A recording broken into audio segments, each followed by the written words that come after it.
এটা অলরেডি ভাঙন ধরছে। এই সড়কটি ক্ষতিগ্রস্ত হতে পারে এবং পাশে যে আবাসিক এলাকা আছে সে আবাসিক এলাকা ক্ষতিগ্রস্ত হতে পারে।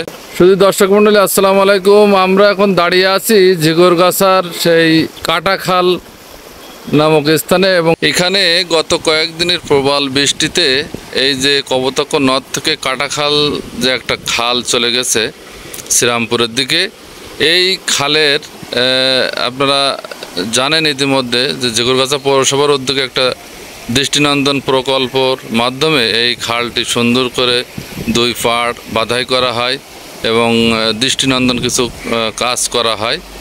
তো সেখানে এরকম একটা বাঁধ মতো দেওয়া ছিল এই খালের ভিতরে এবং প্রবল বৃষ্টির চাপে এখানে পানির যখন চাপ হয়েছে সেই চাপে এই বাঁধটি এক অংশ ভেঙে যায় এবং ভেঙে যাওয়ার পরে আপনারা দেখতে পাচ্ছেন পার্শ্ববর্তী যে সাইড ওয়াল এটা অলরেডি ভাঙন ধরছে এবং যে পরিমাণ স্রোতের ধারা, তাতে করে মনে হচ্ছে খুব অল্প সময়ের ভিতরে এই পাড় দিয়ে যে একটি সংযোগ সড়ক আছে এই সড়কটি ক্ষতিগ্রস্ত হতে পারে এবং পাশে যে আবাসিক এলাকা আছে সে আবাসিক এলাকা ক্ষতিগ্রস্ত হতে পারে।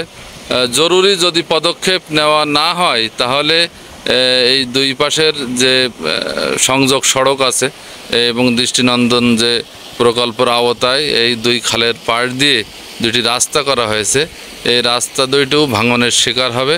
এজন্য আমরা এখানে যারা কর্তৃপক্ষ আছেন, বিশেষ করে ঝিগরগাছা পৌরসভার কর্তৃপক্ষর দৃষ্টি আকর্ষণ করছি যে ওনারা বিষয়টি গুরুত্ব সহকারে দেখবেন এবং এটা অত্যন্ত গুরুত্বপূর্ণ একটা স্পট।